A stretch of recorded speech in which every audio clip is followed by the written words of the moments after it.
오늘 우리에게 주시는 하나님 말씀 함께 봅니다. 오늘 우리에게 주시는 하나님 말씀은 시편 1편 1절부터 6절입니다. 그러면 본문의 말씀 다 함께 읽습니다.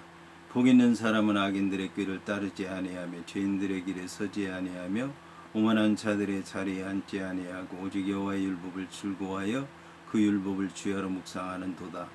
그는 시냇가에 심은 나무가 철을 따라 열매를 맺으며 그 잎사귀가 마르지 아니함 같으니 그 모든 일이 다 형통하리로다. 악인들은 그렇지 않으며 오직 바람에 나는 겨와 같도다. 그러므로 악인들은 심판을 견디지 못하며 죄인들이 의인들의 모임에 들지 못하리로다. 대저 의인의 길은 여호와께서 인정하시나 악인들의 길은 망하리로다. 아멘. 본문의 말씀의 제목은 복 있는 사람입니다. 그러면 본문의 말씀을 통해 함께 은혜 나누도록 하겠습니다. 오늘은 본문의 말씀 가운데서 시편 1편 1절의 말씀만 함께 보도록 하겠습니다. 이에 본문의 말씀을 보게 되면 복 있는 사람은 악인들의 꾀를 따르지 아니하며 죄인들의 길에 서지 아니하며 오만한 자들의 자리에 앉지 아니한다 하는 말씀으로 시작을 하고 있습니다.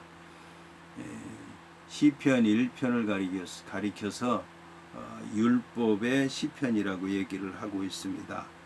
토라 시편이라고 얘기를 하고 있죠. 율법이라고 하는 것은 하나님께서 이스라엘 백성들에게 어떻게 사는 것이 하나님 말씀대로 사는 것인가에 대해서 하나님께서 명령을 통해서 법으로 말씀하신 말씀인데, 시편 1편을 율법이라고 얘기하는 이유는 시편 1편의 말씀이 하나님께서 이스라엘 백성들에게 광야에서 주신 율법의 말씀과 내용이라든지 형식이라든지 모든 것이 같기 때문에 토라 시편, 율법의 시편이라고 얘기를 하고 있는 것입니다.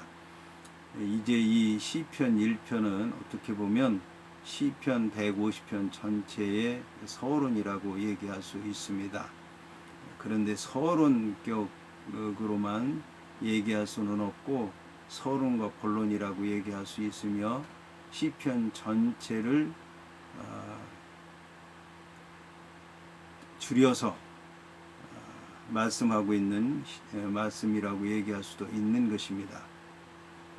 시편 1편은 이 율법의 시편으로 되어 있는데 복과 저주에 관해서 말씀하고 있습니다. 복을 받으려면 의인의 삶을 살아야 되는 것이고 악인의 삶을 살게 되면 저주를 받는다는 말씀입니다. 그래서 의인의 삶을 삶으로 복을 받고 형통하게 될 것인가, 아니면 악인의 삶을 삶으로서 저주받고 멸망하게 될 것인가에 대해서 말씀하고 있는데, 시편 1편부터 150편에 이르는 말씀이 의인으로 살 것인가 악인으로 살 것인가에 대해서 말씀한 말씀이라고 얘기할 수가 있는 것입니다. 이러한 시편 1편은 복 있는 사람으로 이제 말씀으로 시작을 하고 있는데, 복이 있다라고 하는 뜻을 지닌 동사 아시레이라고 하는 말은 올바르다, 번영한다라고 하는 뜻을 지닌 동사 아샤르라고 하는 말에서 나온 복수 명사입니다. 본문에서는 감탄사 형식으로 사용되어서 복이 있는 사람이여 라고 하는 뜻으로 사용되고 있습니다. 한편 구약성경에서 복이라고 하는 뜻을 지닌 단어는 두 가지가 있는데, 하나는 바라크라고 하는 단어이고 하나는 아샤르라고 하는 단어입니다. 여기서 먼저 복에 해당하는 바라크라고 하는 단어에 대해서 살펴볼 것인데, 바라크라고 하는 단어는 415번 정도 구약성경에 나옵니다.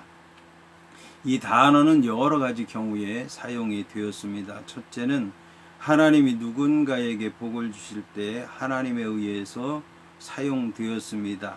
이와 관련해서 창세기 1장 22절을 보게 되면 하나님이 그들에게 복을 주시며 이르시되 생육하고 번성하여 여러 바닷물에 충만하라, 새들도 땅에 번성하라 하시니라고 말씀하고 있습니다.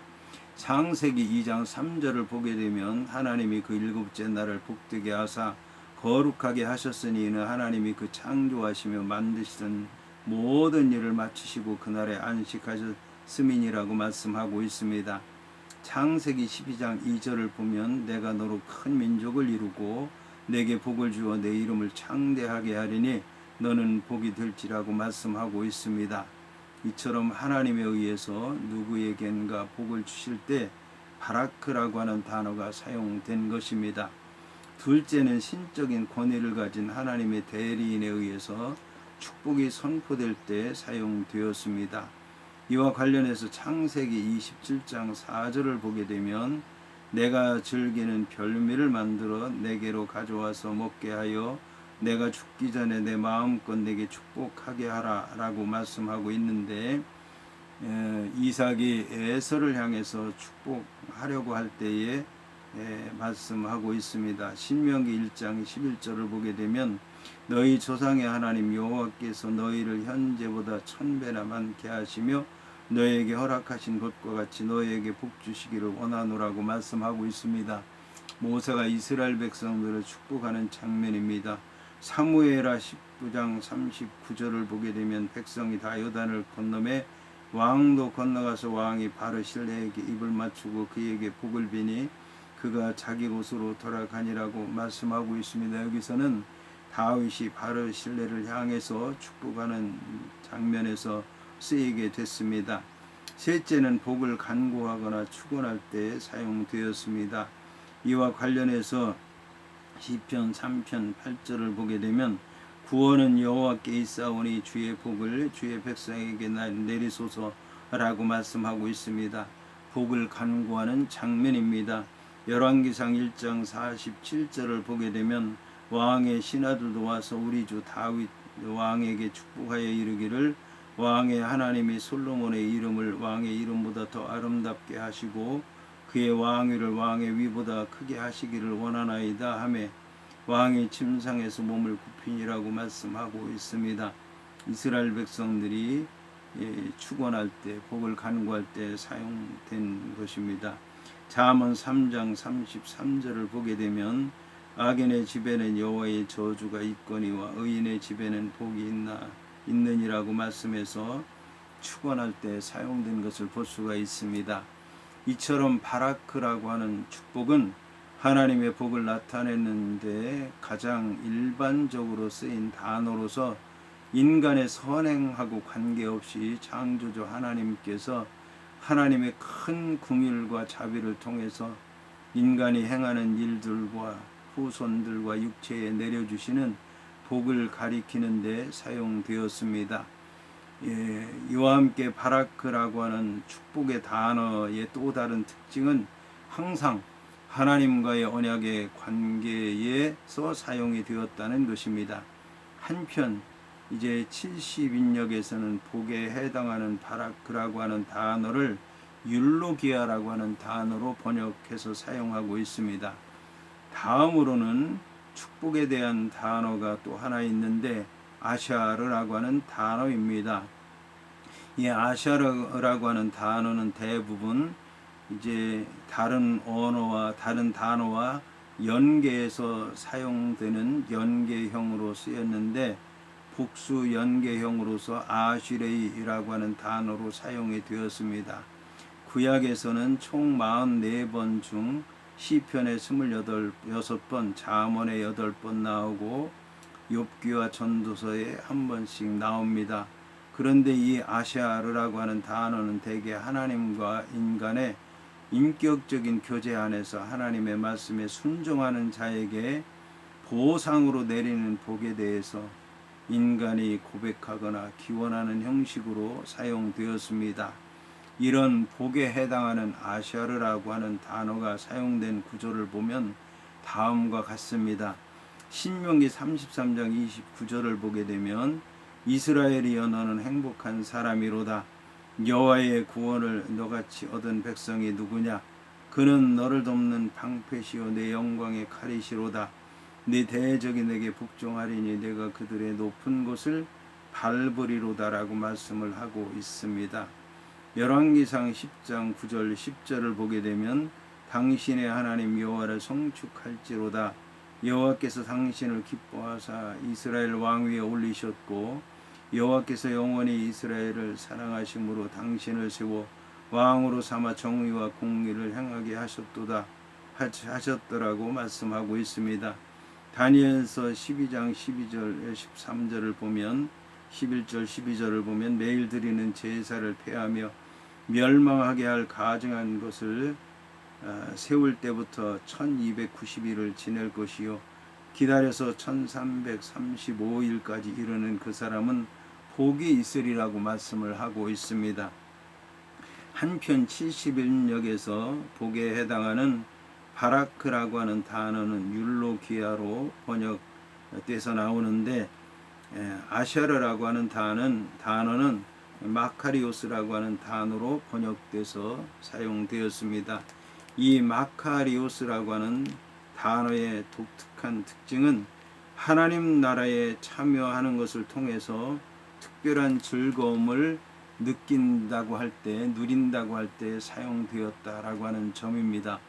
여기서 마카리오스라고 하는 복이라고 하는 단어는 주로 마태복음 5장의 팔복과 관련해 있습니다. 따라서 구약의 지혜 문학의 첫 권인 시편의 말씀 가운데서 하늘로부터 들려오는 말씀, 즉 하나님의 율법을 사랑하는 자의 복에 대한 선언은 예수님께서 가르쳐 주신 하나님 나라의 복을 미리 보여주는 것이라고 얘기할 수도 있을 것입니다. 다음으로 사람에 해당하는 히브리어 이시라고 하는 말은 원래 남성을 뜻하는 단어입니다. 여자는 이시, 남자는 이시이샤 단어가 비슷하고 소리도 비슷하죠. 하지만 여기에서는 모든 인간을 가리키는데 사용되었기 때문에 여성들도 축복의 대상이라고 할 수가 있습니다. 특히 사람이라고 하는 단어 가운데는 단수로 쓰였는데 복이라고 하는 말은 복수로 사용되었다고 하는 점에 우리가 관심을 가져야 되는 것입니다. 이것은 여호와 하나님을 따르는 사람들은 한 사람이지만 그들이 누리는 복은 여러 가지 다양하기도 하고 많기도 하다라고 하는 그런 말씀인 것입니다. 여기서 이제 시편 기자는 이제 이 아시레이라고 하는 말을 쓰고 있는데 감탄사로 쓰여 있습니다. 그래서 복을 받은 사람이요 라고 얘기를 하면서 시편 맨 앞에 탄성, 환호성, 감탄하는 그런 뜻으로서 아시레이라고 하는 단어를 사용하고 있는 것입니다. 이 다음에 복을 받은 사람이 어떤 사람들인가 이제 나오게 되는데 놀랄만한 복을 받을 것이다 라고 하는 것을 얘기하고 있는 것입니다. 시편 1편의 기자는 의인과 악인의 상반되는 삶의 양식과 그 운명을 비교하고 제시하고 보여줌으로써 인생이 따라가야 할 길이 어떤 길인지를 분명하게 확인시켜주고 있습니다. 이에 더 나아가서 본시의 저자는 시편 전체의 핵심적인 내용을 6절이라고 하는 짧은 구절에 담아서 압축적으로 보여주고 있습니다. 따라서 후대의 시편 편집자들은 시편 1편이 시편 전체의 내용을 가장 잘 함축하고 있다라고 생각을 하고 본시를 시편 전체를 여는 이제 첫 편에 배치한 것입니다. 그런데 본시의 가장 핵심적인 내용은 하나님의 백성이 되어서 여호와의 뜻이 담긴 율법을 가까이 하고 율법을 가르침을 따라서 순종하며 사는 삶의 길은 행복에 이르는 지름길인 반면에 여호와의 율법을 멀리하고 죄악을 도모하며 사는 사람들의 길은 스스로를 파멸에 던지는 패망의 길이라고 하는 것을 분명하게 말씀하고 있습니다. 그리고 본시 시편 1편의 기자는 행복의 길과 멸망의 길을 가늠하는 분기점이 바로 율법에 대해서 어떠한 태도를 지니느냐에 있다고 얘기를 하고 있습니다. 율법은 인간, 특히 자기 백성을 향하신 여호와의 뜻이 이제 표현되어 있는 것인데 율법에 대한 태도는 그래서 여호와에 대한 태도라고 말씀할 수 있는 것입니다. 따라서 여호와의 뜻에 순종하는 사람이 형통하며 행복한 삶을 누리고 여호와의 뜻을 거역하는 사람이 멸망하게 된다라고 하는 것은 당연한 이치인 것입니다. 본문의 악인들의 꾀를 따르지 아니한다라고 하는 말에서 악인들에 해당하는 히브리어 레샤임이라고 하는 말은 사악하다, 죄를 범한다라고 하는 뜻을 지닌 라샤라고 하는 말에서 나온 말로서 특별히 죄를 지은 사람을 가리키기도 하지만 일반적으로는 여호와를 대적하는 무리들을 뜻합니다. 그런데 본문에서는 여호와의 율법 앞에서 죄인으로 증명된 사람들을 말합니다. 이 악한 자들에게는 여호와의 율법 대신에 자신들 스스로 만든 삶의 원리가 있습니다. 이것이 바로 꾀라고 하는 말인데 히브리어로는 빼아차트입니다. 이 말의 원형 애차라고 하는 말은 본래 충고하다라고 하는 뜻을 지닌 동사 야츠에서 유래한 명사로서 충고, 모략, 방책, 계교, 교도, 경고라고 하는 다양한 뜻을 지니고 있습니다. 하지만 본문에서는 긍정적인 뜻보다는 부정적인 뜻으로서 여호와의 뜻과는 상관이 없는 인간 마음에서 비롯된 그런 꾀인 것입니다.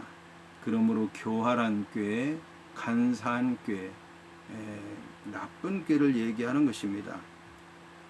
이러한 악인들이 세우는 모략이라고 하는 것은 여호와를 대적하고 부정한 방법으로 형통하려고 하는 것입니다. 그런데 이러한 악인들을 많은 사람들은 자신들의 행복을 이루는 지름길이라고 생각을 하고 있는 것입니다.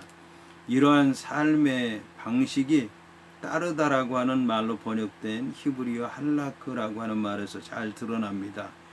이 단어 할라크라고 하는 말은 시인이 본문에서 말하고 있는 것처럼 한 사람 한 사람 개개인이 취하는 삶의 방식이라고 하는 뜻으로 사용되었습니다.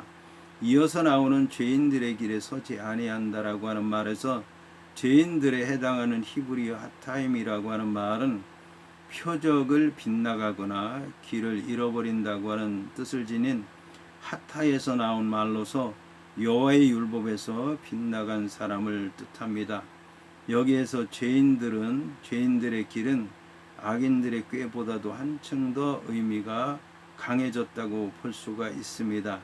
왜냐하면 악에 해당하는 라샤라고 하는 말은 이제 추상적인 의미로 사용된 데 비해서 죄인들의 길은 구체적으로 이제 의미로 사용되었기 때문입니다. 그러나 본문에서 죄인들로 번역된 하타임은 라샤보다 구체적인 의미를 지닙니다. 그러므로 이들은 여호와의 길인 율법의 길을 가지 아니하고 자기 자신의 길을 가는 것입니다. 이것은 이제 악인들의 꾀를 따른다고 하는 것은 뒤에서 따르는 것을 얘기하는 것입니다. 추종하는 것이고 호기심으로 따르는 것을 얘기하는 것인데, 죄인들의 길에 선다라고 하는 것은 그 죄인들의 생각이 옳다고 하는 것을 인정하는 것이고 함께 옆에 서 있는 것이고 그리고 동행한다라고 하는 뜻을 지녔기 때문에 악한 자들의 꾀를 따라가는 것보다 죄인들의 길에 섰다라고 하는 얘기는 더욱더 이제 그 악의 차원을 넘어섰다라고 하는 것을 얘기하는 것입니다. 이제 이 죄인들은 일반적으로 죄를 짓는 차원을 떠나서 올바른 길에서 벗어나서 죄를 짓는 것이 습관이 된 사람들을 가리킵니다. 이 죄인들은 더 이상 우발적으로 실수로 자신도 모르게 죄를 짓는 사람들이 아닙니다. 이 죄인들이라고 하는 단어에는 지금 정도에서 벗어나서 빗나간 길을 비틀거리면서 걷고 있다고 하는 의미도 포함되어 있습니다. 앞선 문장에서 따르다라고 하는 단어가 움직이는 상태를 나타내는 것으로서 방향을 돌이킬 수 있는 가능성을 내포하고 있지만 서다라고 하는 말은 그 자리에 고정돼서 움직이지 않기 때문에 돌아서기 어렵게 됐다라고 하는 것을 얘기하는 것입니다.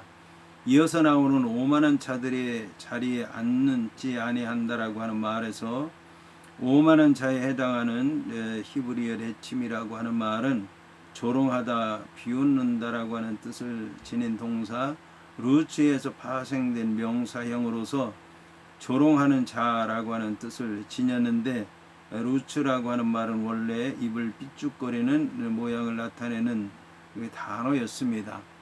그러면 실제로 해보겠습니다. 루츠, 에이, 비웃는 것 같지 않습니까? 이삭이라고 하는 말은 너무 웃어서 웃음을 쉴 수가 없다는 뜻입니다.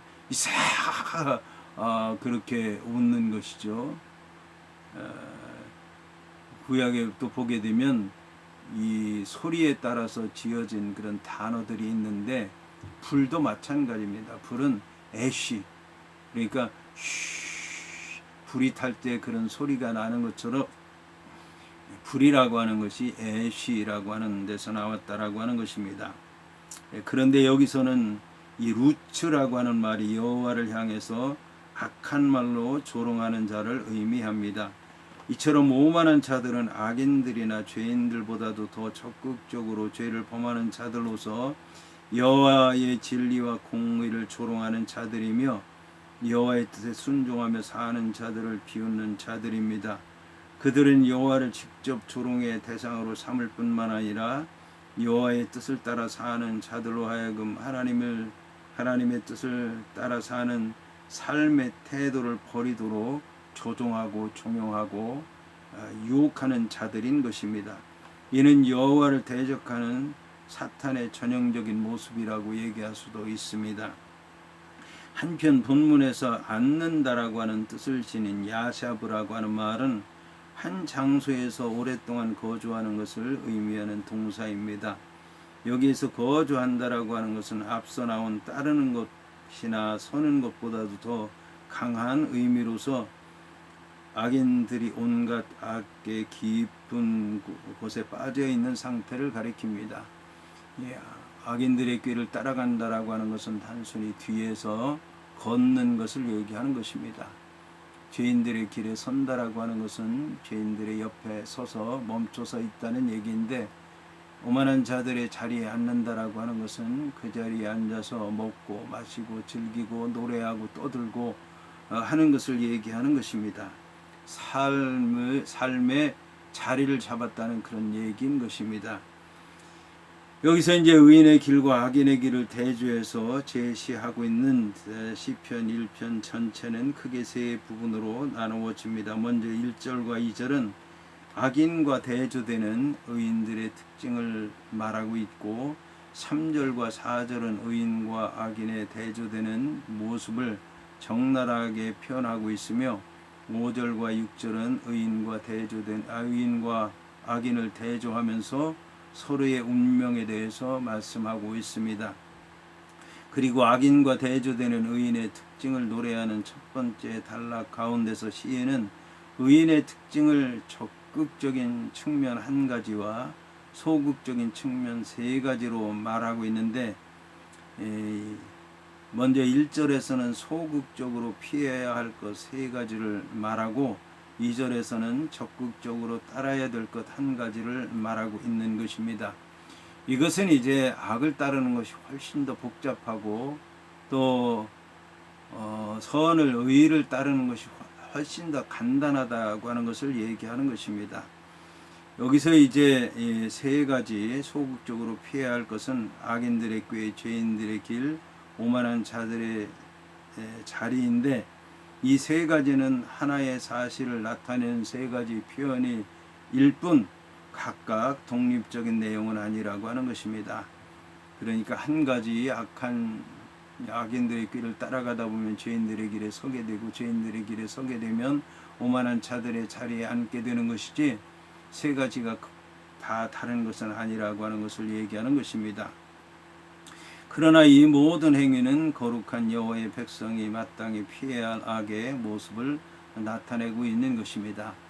이것은 이 악인들의 꾀, 악인들의 꾀를 따르고 죄인들의 길에 서며 오만한 자들의 자리에 앉게 되면 결코 복을 받지 못한다라고 하는 것입니다. 그래서 복을 받으려면 악인들의 꾀를 따라가지 말고 죄인들의 길에 서지 아니하며 오만한 자들의 자리에 앉아서는 안 되는 것입니다. 이것은 천국에 가는 것도 마찬가지입니다. 천국에 가기 위해서는 회개해야 되는 것입니다. 세상을 향해 있던 마음에서 떠나서 이제 하나님을 향한 마음으로 마음을 바꾸고 하나님 말씀에 순종하고 하나님의 말씀을 따라 살게 되면 그가 이제 천국에 들어가게 되는 것입니다. 아브라함의 경우도 마찬가지입니다. 아브라함에게 하나님께서 여러 가지 복을 허락하셨지만 복을 허락하시기 전에 먼저 너의 고향, 친척, 아버지의 집을 떠나라고 말씀한 것입니다. 그래야만 하나님께서 큰 백성을 이루게 하실 것이고 복이 되며 그 이름이 창대하게 될 것이라고 이제 말씀하게 된 것입니다. 한편 본문에는 복 있는 사람에 해당하는 하 이시에 포함한 악인들에 해당하는 레샤임, 죄인들에 해당하는 하타임, 오만한 자들에 해당하는 레침이라고 하는 말을 썼는데 모두가 다 복수 표현으로 되어 있다라고 하는 것입니다. 놀라운 것입니다. 복 있는 사람은 단수 한 사람인데 악인들은 복수로 되어 있고 죄인들도 복수로 되어 있고 오만한 자들도 복수로 되어 있다는 말씀입니다. 여기서 경건한 사람은 한 개인으로서 악인은 단체나 무리들로 표현되어 있어서 복 있는 사람이 악인들의 무리의 압력에 둘러싸여 있다고 하는 것을 알 수가 있습니다. 여기서 시편 1편의 저자는 악을 피해야 한다는 사실을 강조하기 위해서 악인들의 부정적인 면모에 대해서 자세하게 말씀하고 있고 따라서는 안 된다고 하는 표현을 하기 위해서 로라고 하는 부정어를 사용하고 있는데 히브리어에서는 가장 강력한 부정어로서 쓰이는 로라고 하는 부정어를 사용하고 있습니다. 이 로라고 하는 부정어를 통해서 얘기한다면 악인들의 꾀를 따라가면 절대로 안 되고 죄인들의 길에 서면 절대로 안 되고 오만한 자들의 자리에 앉으면 절대로 안 된다는 말을 계속해서 강조하고 있는 것입니다. 한편 본문에는 복 있는 사람의 특성이 세 가지로 나타나고 있습니다. 첫째는 악인들의 꾀를 따르지 아니한다는 것이며 둘째는 죄인들의 길에 서지 아니한다는 것이며 셋째는 오만한 자들의 자리에 앉지 아니한다라고 하는 것입니다. 복 있는 사람과 대조되는 자들로서 악인들, 죄인들, 오만한 자들이 언급되어 있는데 이들의 악행이 점점 더 강화되면서 표현되고 있습니다. 본문에 언급된 세 가지 동사를 주목할 필요가 있습니다. 여기서 따르다라고 하는 말에 해당하는 할라크, 서다라고 하는 말에 해당하는 아마드, 앉아있다라고 하는 말에 해당하는 야시아브라고 하는 말은 죄가 점점 진화하고 강화되고 커지고 있다고 하는 것을 말하고 있습니다. 다시 말해서 죄의 성질이 점점 더 악화된다고 하는 말인데 처음에는 따르고 그 다음엔 서있고 그 다음에는 앉아있다라고 하는 단어들을 통해서 알 수가 있는 것입니다. 여기서 따르다에 해당하는 할라크라고 하는 말은 악인들의 삶의 양식을 말하는 것이고 서다라고 하는 말에 해당하는 아마드라고 하는 말은 죄인들의 행동의 삶의 방식이 다 돼버려서 고칠 수 없는 것을 말하고 앉는다라고 하는 말에 해당하는 야시아브라고 하는 말은 고대 이스라엘 지도자들이 성문에 모여 앉아서 재판과 성례의 문제를 해결하는 모습에 관한 얘기인데 본문에서는 이처럼 긍정적으로 쓰여지지 않았고 부정적으로 쓰였기 때문에 앉는다라고 하는 말이 죄인들의 삶이 깊이 관여하고 앞장서 죄를 선도하고 못된 짓을 골라 한다라고 하는 뜻을 내포하고 있다라고 하는 것을 알아야 될 것입니다. 시편 1편 1절의 말씀을 잘 기억하시고 이 말씀 안에서 우리들이 떠나야 될 것은 떠나고 버려야 될 것은 버리고 돌아설 것은 돌아서야 될 것입니다.